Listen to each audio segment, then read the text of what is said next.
what we can tell you is that you need to take ID with you to the polling station today, and they open at 7 a.m. and they close tonight at 10 p.m.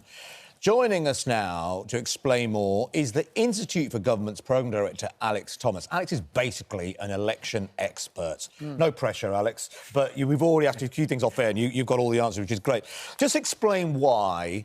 Because actually, somebody goes and buys a newspaper this morning, or has a newspaper delivered, they will realise it's very different, actually. The newspapers and the front pages can still cover the election like they always have done, but we are restricted on both TV and radio in this country. Just explain why that is. It's basically because the regulation is different. So TV and radio is regulated by something called Ofcom, and there are tight rules around that in order to give people basically a little bit of space on election day so they don't have someone in your face saying vote this way or vote the other way. Newspapers are regulated differently. They don't have the same restrictions. In fact, they can explicitly campaign for a particular party, and that's protected. Which is one of the reasons why we're not holding up the front pages this morning as we would normally do around this time, because it would be... And it's because of undue influence, I guess, isn't it? People are in an active mode to go and vote. If they haven't made their mind up, nobody in the broadcasting world should be, either by accident or design, influencing that vote. Yeah. OK. And it speaks to the influence of the papers. It's a little bit weird because you can obviously go online, you can look on YouTube, you can... and that's just regulated in a different way. But it does, it does just keep that little bit of space so people can have a think about how they want to vote, go to the polling station and then cast their ballot. Do it. OK. And we're always impartial on this show anyway, aren't we, Adil? So it suits us down to the ground. Anyway, we do want people to vote, don't we? It's a basic tenet of a working democracy, so we want people to vote. What are the things this time around that will be different from the last general election in terms of people being able to vote? I guess one of them is the whole business of having identification. Yeah. So shall we have a look at the things that count? I think we've got a graphic. We've got the passport, driving licence, blue badge, older person's local travel pass, disabled person's local travel pass, card with a pass hologram. What's that? That's the little sort of authentication things, the kind of so you can't forge them. Those metallic silver bits. OK, and that would be... could that be a company's card, or would it have to be a sort of government-bodied card? It needs to be an official form of ID. The decisions the government's taken in when deciding what to allow you to use or not to use is how secure it is and how verified it is. So basically, sort of, your pass to get into work or something probably won't get you... Would it work if it had that hologram? No, it needs to be an officially recognised piece of identification. OK, and the last three that I haven't mentioned is the NI electoral identity card, defence identity card and your national identity card. So those are all, passes to go, as it were.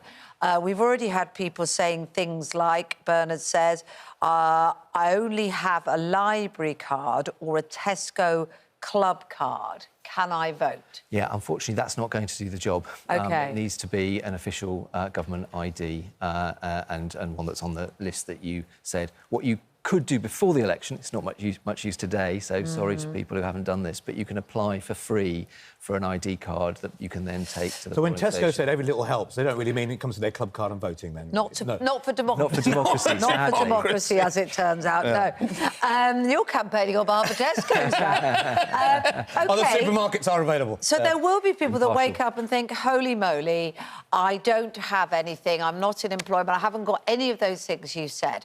Is there any way round it at this point? So what you can do, if you've lost your ID, or if you're ill, or if it's an emergency, you're away for work, you can apply for an emergency proxy vote, it's called. So proxy is when somebody votes on your behalf. Could you do that today? Until 5 o'clock today.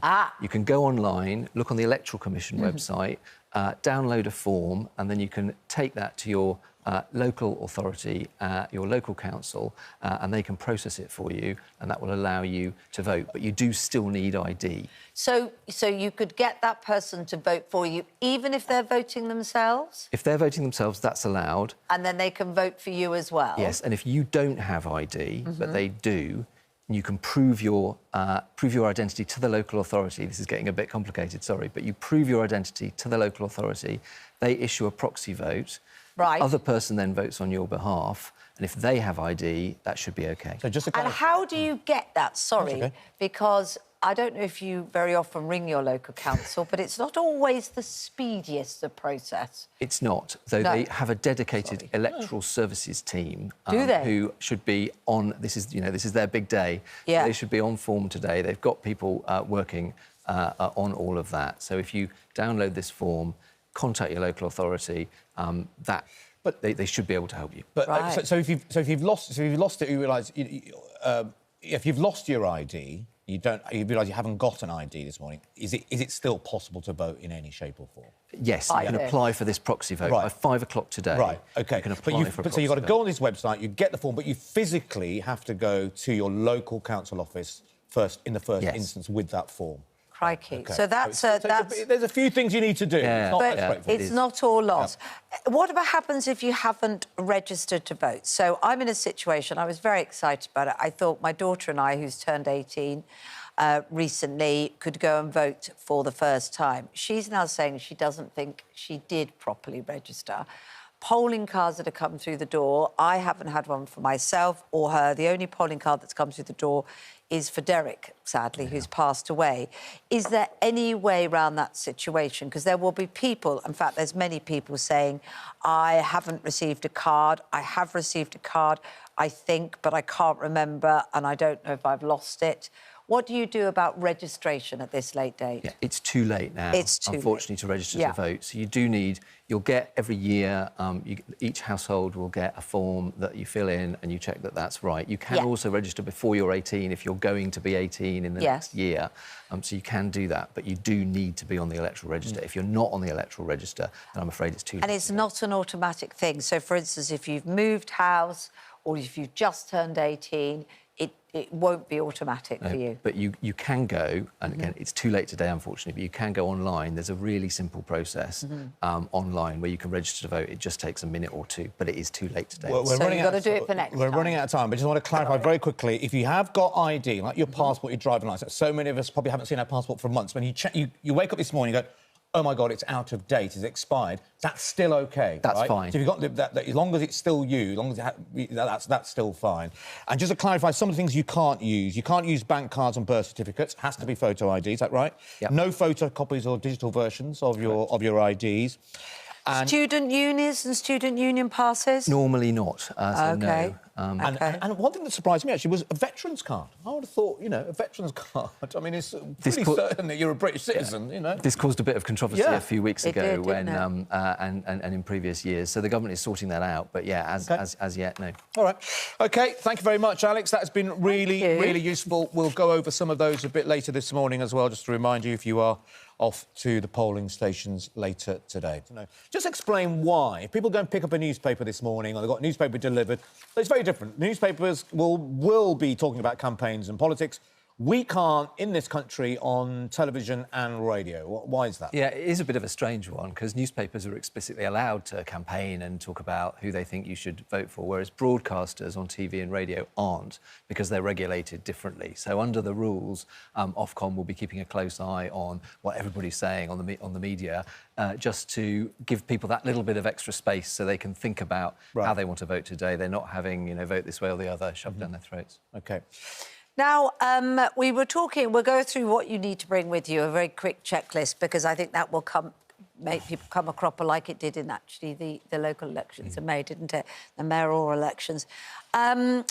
What about whether you're registered to vote or not? Couple of questions.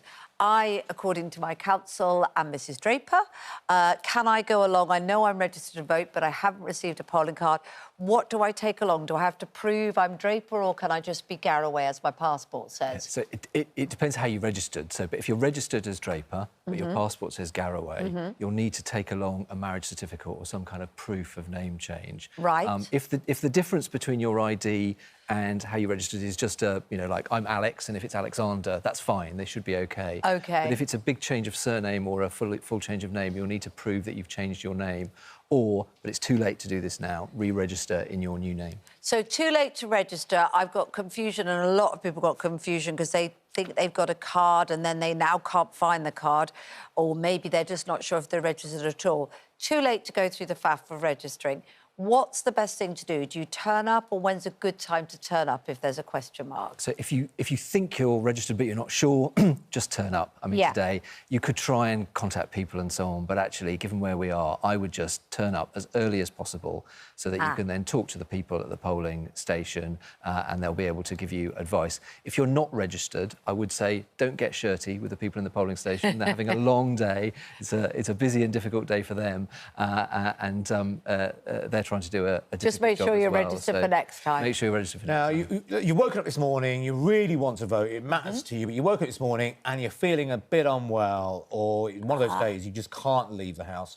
Is it too late? Can you do anything about that? It's not too late. You can register for what's called an emergency proxy vote, and proxy means that someone else can vote on your behalf. Right. So until 5 o'clock today, so again, do it as soon as possible, but before 5 o'clock today, you can download a form from either your local council's website or the Electoral Commission's website, fill it in, details of your date of birth and things like that, and then go and then you can ask someone to go to your local council to register for a proxy vote. OK. Some people also saying on the subject of maybe not feeling capable of it, what happens if I need assistance? Perhaps I'm disabled, maybe I have ways... is that going to be available to me, or are people going to be very... You know, what can be done for that? Yes, don't let...